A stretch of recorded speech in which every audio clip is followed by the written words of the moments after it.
우리는 지난주에 느헤미야 1장 1절부터 4절까지의 말씀을 가지고 하나님의 부흥이라는 주제와 또 하나님께서 쓰시는 사람에 대해서 생각해 보았습니다.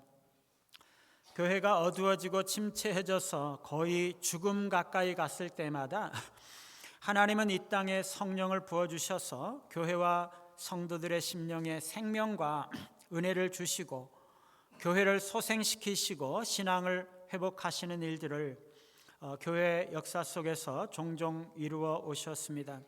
그게 부흥이죠.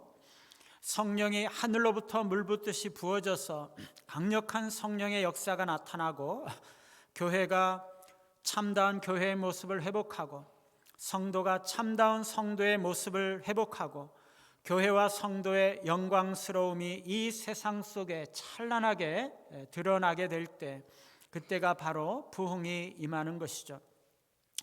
그때는 신앙을 떠났던 사람들이 하나님 앞에 돌아오고 믿지 않던 수많은 사람들이 하나님 앞에 나아오고 수많은 죄인들이 자신들의 죄를 보면서 회개하고 하나님 앞에 돌아오는 일들이 나타나는 것입니다. 하나님은 어두운 시대마다 하나님의 손에 붙잡힌 하나님의 사람들을 불러주셔서 하나님의 백성들을 일깨워 오셨던 거죠. 지난 시간에 보았듯이 이러한 부흥이 이 땅에 오기 위해서 뿐만 아니라 모든 하나님의 일을 하기 위해서 하나님이 사용하시는 사람의 조건들이 있었죠. 첫 번째 조건은 관심이 있는 자라는 것입니다. 느헤미야는 무너진 예루살렘 공동체에 대해서 관심을 가지고 있었기 때문에 예루살렘에서 사람이 왔다고 하니까 관심을 가지고 달려가서 예루살렘 형편을 물었습니다. 하나님의 교회와 하나님 나라와 이 땅의 부흥에 대해서 관심을 가지고 기도하는 자를 하나님은 사용하신다는 거죠. 두 번째 조건은 애정이 있는 사람이라는 것입니다. 느헤미야는 하나님 나라에 대해서 예루살렘에 대해서 애정을 가지고 있었기 때문에 황폐하게 무너진 예루살렘과 거기서 환난과 능욕을 당하고 있는 하나님의 백성들의 소식을 들을 때 눈물을 흘리며 통곡하고 울면서 하나님 앞에 기도하는 것입니다. 조국의 교회가 무너졌다는 소식을 듣고 애정을 가지고 눈물을 흘리며 애통하며 기도하는 자를 하나님은 사용하신다는 거죠. 이게 우리가 지난 시간에 살펴본 것이고요. 오늘은 느헤미야 1장 나머지 부분에서 하나님께서 하시는 말씀을 귀 기울여 들어보겠습니다.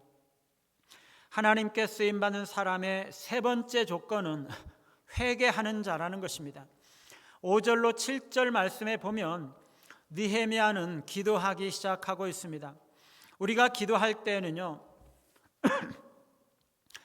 내가 기도하는 하나님이 어떤 분이신지를 명확하게 인식하고 고백하는 것이 중요해요. 내가 기도하는 대상이 누군지 분명하게 하지 않으면요, 내가 지금 하나님께 기도하고 있는지 누구에게 기도하고 있는지도 헷갈리게 되고 그냥 허공을 치는 기도가 될 수가 있다는 것이에요. 느헤미야는 자신이 기도하는 하나님이 어떤 분이신지를 분명하게 함으로써 기도의 본을 보여주고 있어요.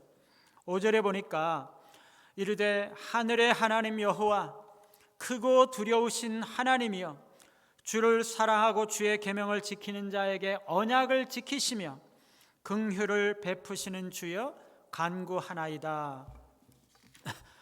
지금 느헤미야가 기도하는 하나님은 어떤 분이라고 말씀하고 있습니까?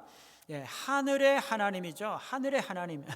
백성들을 향한 하나님의 목적들을 성취시키는 초월적인 위대한 권능을 가지신 하나님이시고 우리보다 무한히 높으시고 무한히 크시고 땅에 있는 우리를 주관하시는 하늘의 하나님이신 것입니다.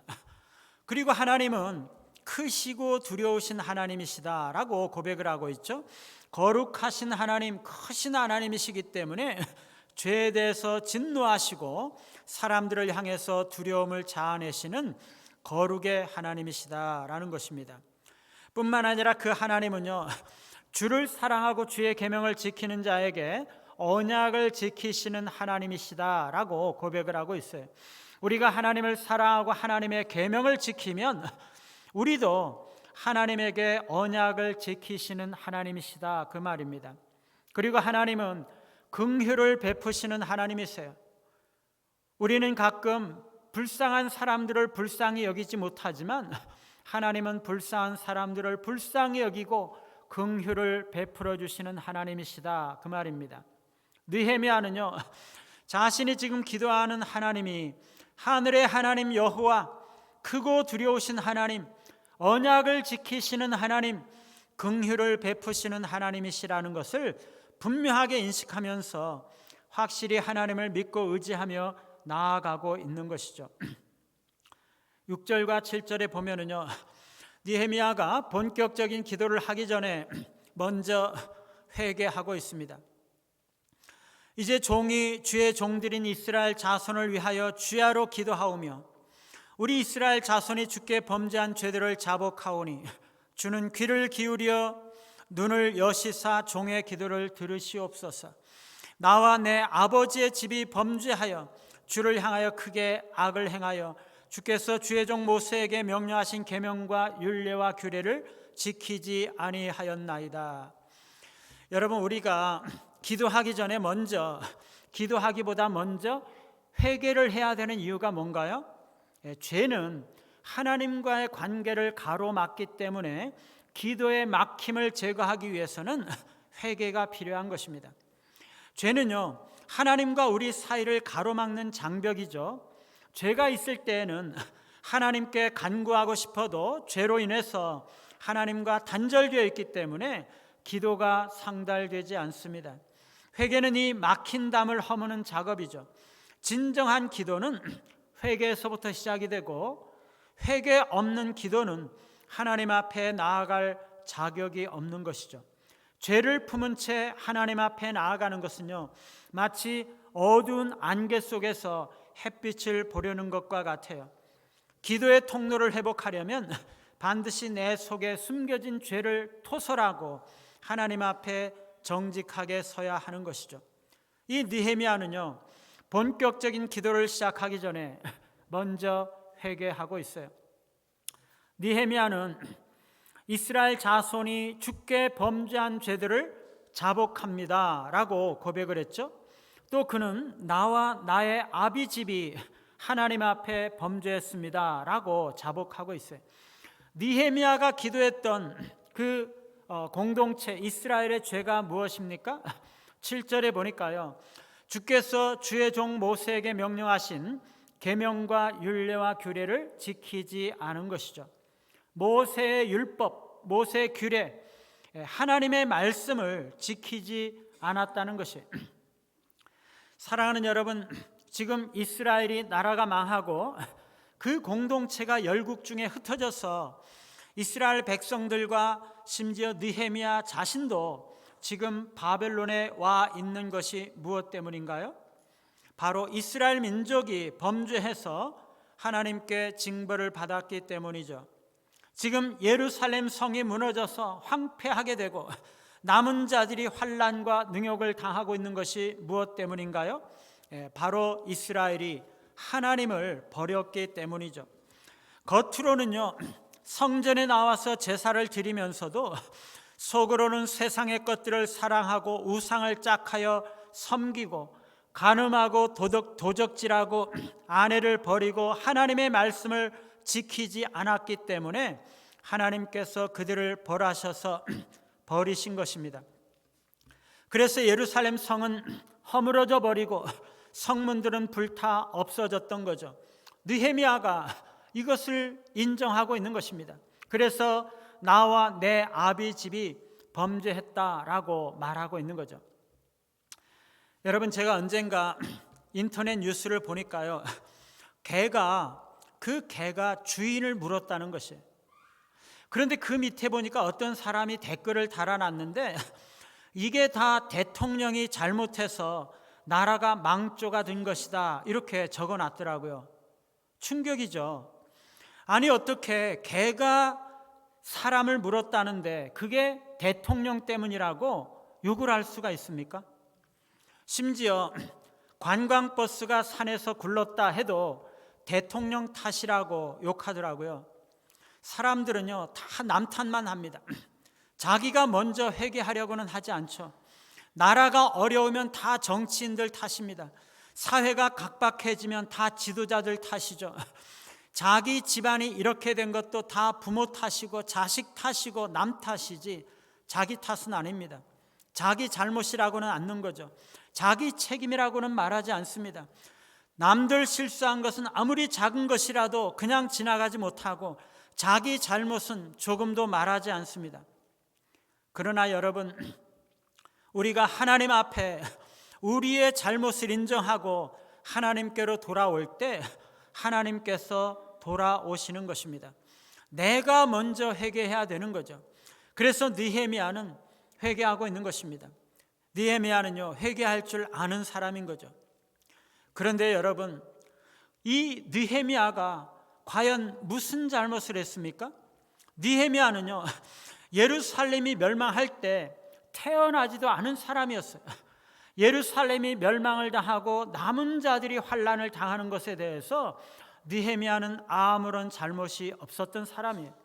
느헤미야는 참으로 경건하고 하나님을 경외하고 하나님 앞에서 평생을 성실하게 살아왔던 사람입니다.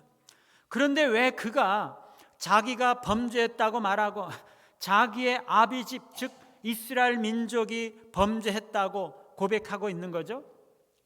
이게 중보 기도의 원리입니다. 그게 뭡니까?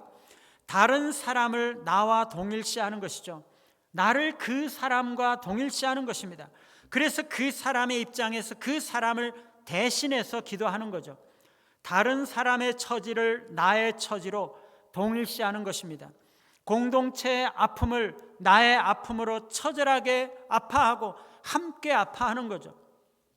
공동체의 문제와 형제의 문제를 나의 문제와 나의 아픔으로 동일시하고 다른 사람의 죄를 나의 죄로 동일시하는 것입니다. 이게 중보기도입니다. 공동체의 재건과 부흥을 꿈꾼 위대한 신앙의 사람 느헤미야는요, 공동체의 문제를 자신의 문제로 인식했고 공동체의 죄를 자신의 죄로 인정했던 것이에요. 그래서 그는 나와 아비의 집이 범죄했습니다 라고 이스라엘 민족의 죄를 고백하고 있는 것입니다. 사랑하는 여러분, 우리는 조국 사회와 조국 교회의 실패와 부패와 아픔들을 우리의 것으로, 나의 것으로 끌어안고 있습니까? 오늘날 조국 사회에 가난하고 못 가진 자들이 점점 더 살기가 각박해져 가고 정의가 사라져 가고 있는 것으로 인해서 가슴 아파하고 있습니까? 이 땅에 동성연애가 만연하고 성윤리가 땅에 떨어지는 것을 끌어안고 내 안에 있는 정욕을 인해서 애통하며 기도하고 있나요? 이단들이 날뛰고 젊은이들과 어린이들이 교회를 떠나는 것으로 인해서 내 안에 그리고 교회 안에 생명을 잃어버린 것 때문에 눈물을 흘리고 있습니까? 이 땅의 정치인과 지도자들을 욕하기 이전에 우리는 그들을 인해서 울어본 적이 있나요? 조국 교회에 넘어진 지도자들을 욕하기 전에 그들을 품고 눈물을 흘리며 기도해 본 적이 있습니까? 하나님 앞에 참된 중보자는 중보하고 있는 영혼들의 모든 문제를 자기 가슴 속에 자기 문제로 끌어안을 수 있어야 합니다. 하나님 앞에 쓰임받기 원하는 사람, 부흥을 꿈꾸기를 원하는 사람은 문제를 끌어안은 사람입니다. 공동체가 세워지기를 원하는 사람은 공동체의 문제를 끌어안아야 되는 거죠. 예수님과도 같이 다른 사람들의 죄를 대신 자기가 짊어지는 거죠. 여러분, 우리에게 형제의 허물을 보게 하시는 이유가 무언가요?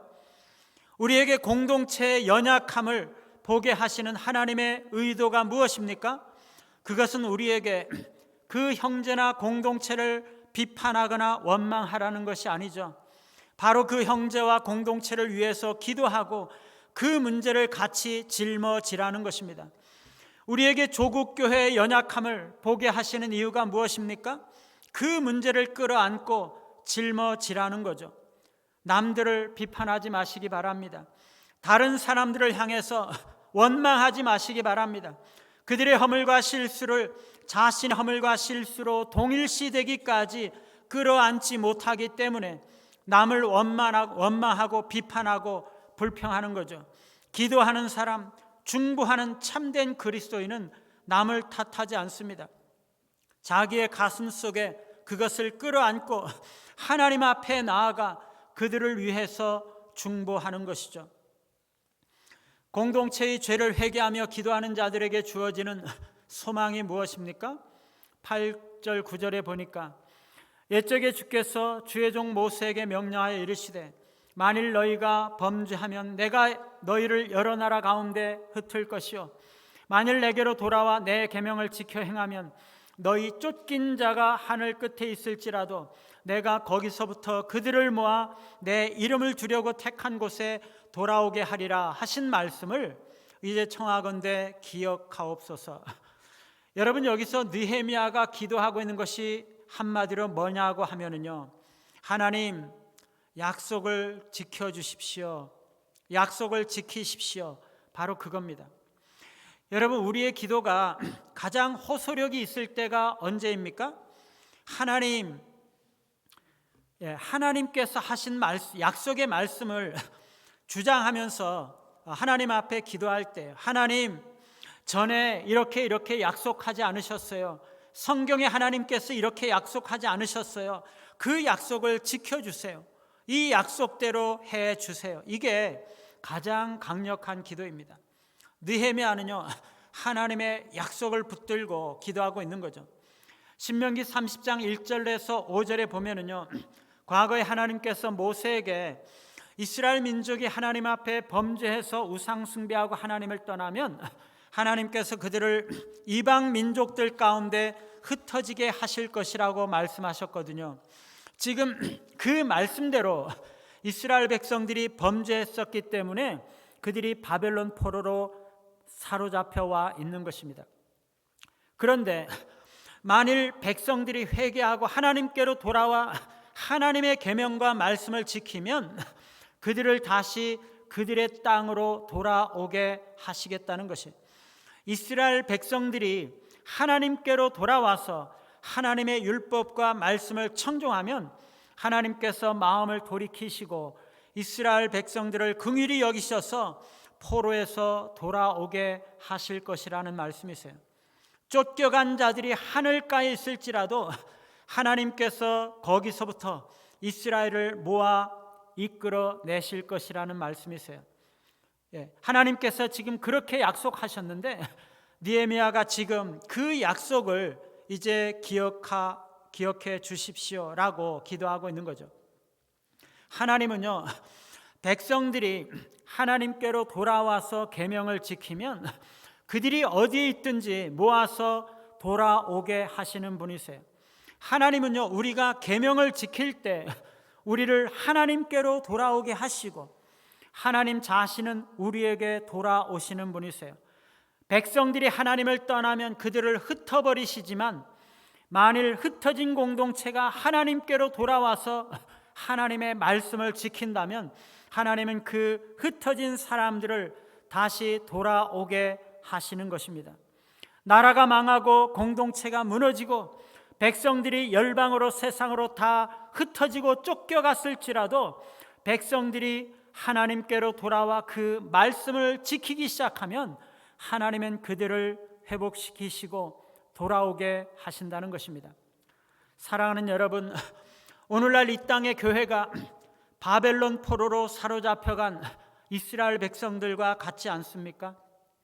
이스라엘 백성들은 죄로 인해서 하나님의 심판을 받고 열방으로 흩어지고 바벨론으로 포로로 사로잡혀갔습니다.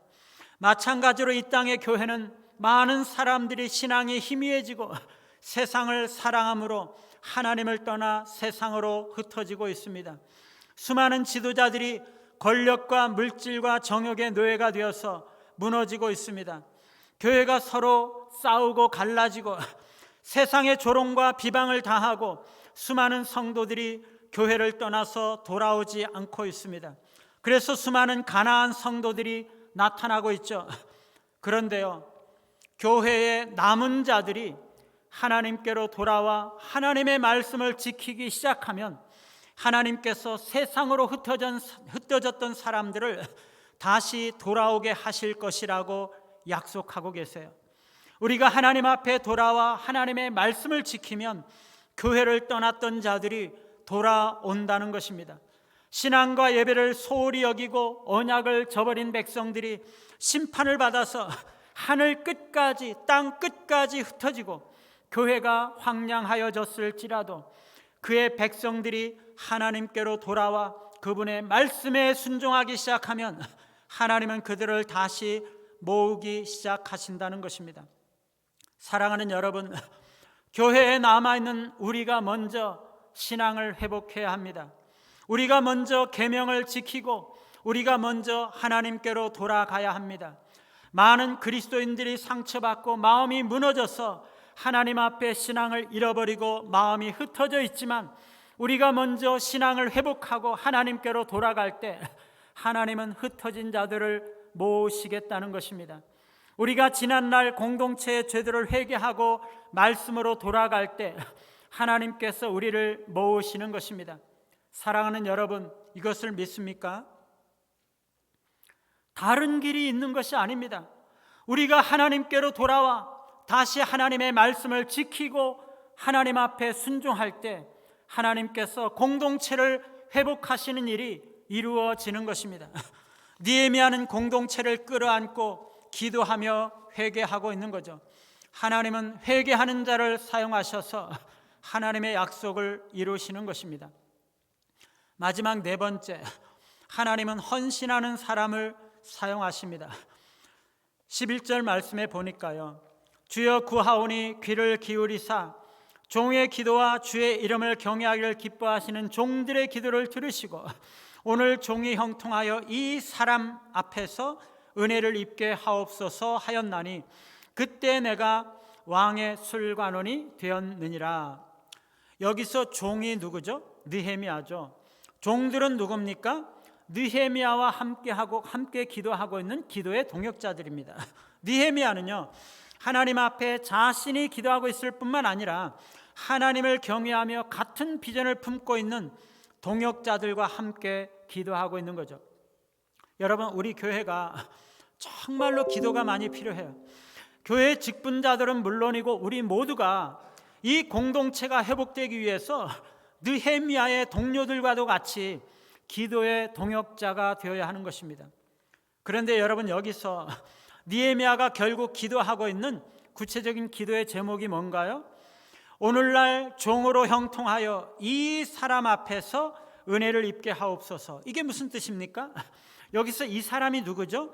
아닥사스다 왕을 말하는 거죠. 느헤미야는요, 하나님 앞에 내가 예루살렘으로 가서 공동체를 세우는 일을 하겠으니 나를 보내달라라고 기도하고 있는 것이에요. 그래서 내가 아닥사스다 왕에게 나를 예루살렘으로 가게 해달라고, 허락해달라고 요청할 때 하나님께서 그 왕의 마음을 움직이셔서 그것을 허락하게 해 주십시오, 이렇게 기도하고 있는 것이에요. 사랑하는 여러분, 여기에 너무나 중요한 교훈이 있어요. 우리가 하나님 앞에 기도하는 것은요, 너무나 중요하죠. 특별히 우리에게 교회와 하나님의 나라에 대한 관심을 가지게 하시고 그것을 위해서 기도할 부담감을 우리에게 주셨다면 우리가 그것을 기도해야 하는 것은 너무나 절실하고 긴급한 일입니다.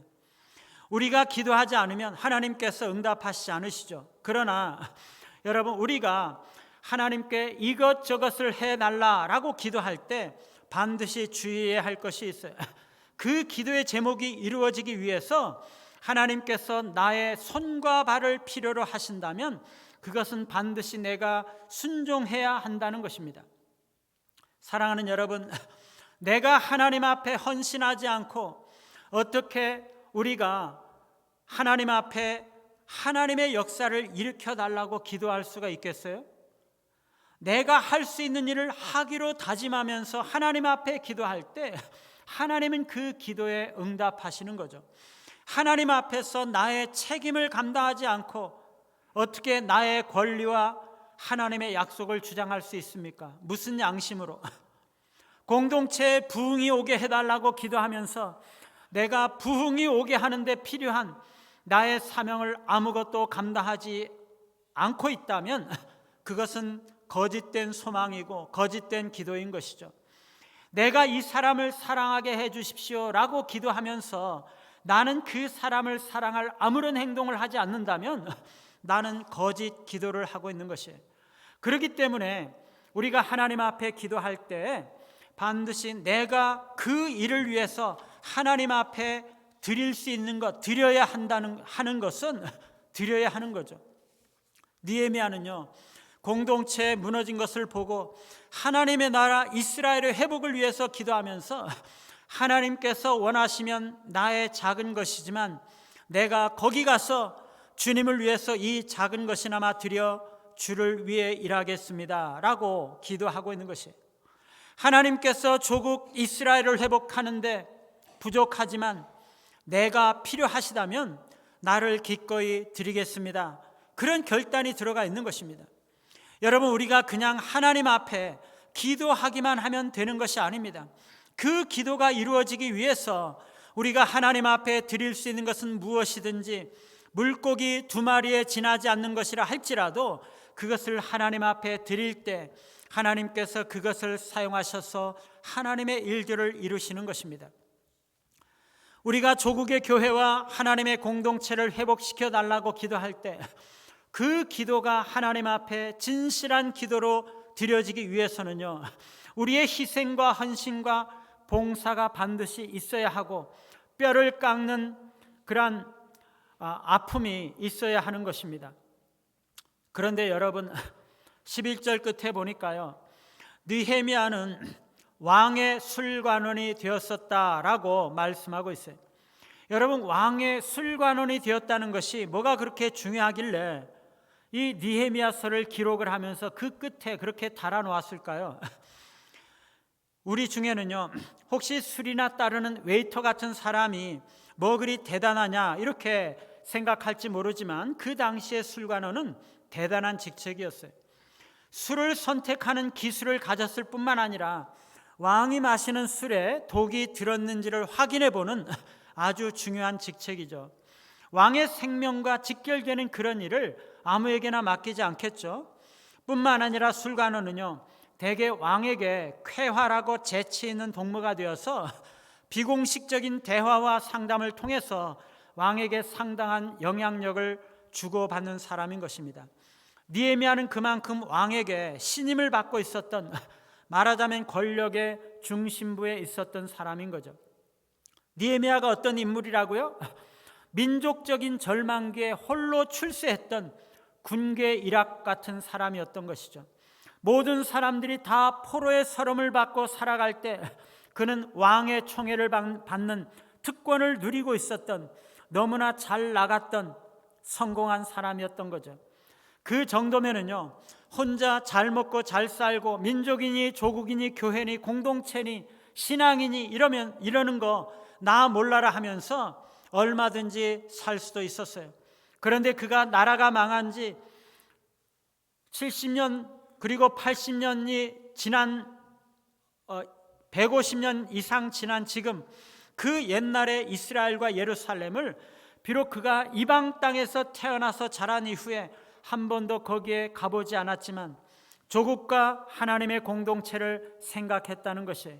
그럴 필요가 없는 사람인데도 그는 세상의 지위와 출세를 다 버리고 하나님의 일을 위해서 조국 이스라엘을 재건할 꿈을 꾸고 고국으로 돌아오고 있는 것이에요. 사랑하는 여러분, 여기서 오해하면 안 됩니다. 느헤미야와 같이 세상적으로 출세한 사람만을 하나님께서 사용하신다는 것이 아니에요. 돈을 많이 벌고 남들보다 높은 지위에 있는 사람들만을 하나님이 사용하신다는 것이 아닙니다. 높은 지위와 명예와 많은 재물을 가졌더라도 그것을 주님을 위해서 아끼지 않고 내어 놓을 수 있는 그런 사람을 하나님은 사용하신다는 거죠. 사람들은요, 높은 지위에 있는 사람들이 하나님 앞에 더 잘 쓰임 받을 수 있다고 생각해요. 돈을 많이 가진 사람이 더 잘 쓰임 받을 수 있다고 생각합니다. 그러나 그렇지 않습니다. 우리가 돈을 많이 가지고 있든지 아니든지 상관없이, 높은 자리에 있든지 아니든지 상관없이, 남녀를 불문하고 세상적인 성공과 성취와는 상관없이 내가 하나님의 손에 붙들려서 쓰임 받고자 기꺼이 내 자신을 들여서 주님을 위해서 일하겠다고 헌신하는 사람들을 하나님은 사용하신다는 것입니다. 느헤미야는요, 조국의 재건과 이스라엘의 부흥을 위해서 하나님 앞에 부담을 가지고 눈물로써 기도하면서 내가 그 일을 위해서 나서야 한다면 내가 나가겠다고, 내가 지금까지 가지고 있었던 모든 명예와 부귀와 지위와 사회적인 안전과 보장까지라도 다 내려놓고 주님을 위해서 가겠다고 다짐하면서 하나님 앞에 기도하고 있는 거죠. 이것이 하나님께 쓰임받는 네 번째 조건인 것입니다. 헌신하는 사람을 하나님은 사용하신다는 거죠. 교회와 하나님의 나라를 위해서 기도할 때 우리의 마음에 하나님의 부르심이 들리신다면 자신의 명예나 지위나 어떤 세상의 영광이라도 주님을 위해서 다 내려놓고 나아갈 수 있는 순종과 헌신과 결단, 이것이 하나님께 쓰임받는 사람의 네 번째 조건인 것입니다. 사랑하는 여러분, 이스라엘 백성들은요, 세상을 사랑해서 하나님을 떠나고 우상을 섬김으로 하나님께서 그들을 징계하셔서 열방 중에 흩으셨습니다. 예루살렘 성은 무너지고 성문은 불타고 하나님의 백성들은 원수들의 조롱과 능욕을 당했습니다. 그런데 느헤미야는 공동체에 관심을 가지고 애정을 가지고 눈물로 기도했습니다. 그리고 그는 공동체의 죄를 자신의 죄로 알고 하나님 앞에 회개하며 하나님께서 예루살렘 공동체를 회복하시고 세우시기 위해서 자신을 헌신했습니다. 하나님은 느헤미야를 사용하셔서 예루살렘 공동체를 회복하셨던 거죠. 하나님은요, 오늘날 세상을 사랑함으로 하나님을 떠나서 세상으로 흩어진 교회와 신자들을 하나님께로 돌아오게 하고 공동체를 회복할 일꾼들을 찾고 계십니다. 하나님은 공동체의 죄를 자신의 죄로 알고 회개하며 기도하는 자를 찾고 계십니다. 오직 하나님께로 돌아와 하나님의 계명을 지키는 것만이 신앙을 회복하고 교회를 세우는 것임을 믿고 자신의 모든 세상적인 야망과 꿈을 주님을 위해서 내려놓고 헌신하는 자를 그분은 찾고 계십니다. 바로 우리가 그런 사람이 되기를 주님은 원하시죠. 우리가 느헤미야와도 같이 쓰임받는 사람이 되시기를 바라고 우리 각자에게 신앙이 회복이 되고 이 공동체가 아름다운 신앙 공동체로 바르게 세워지고 우리를 통해서 이 세상이 깨어나는 놀라운 은혜가 있기를 간절히 바랍니다. 우리 같이 한번 찬양하고 기도할 때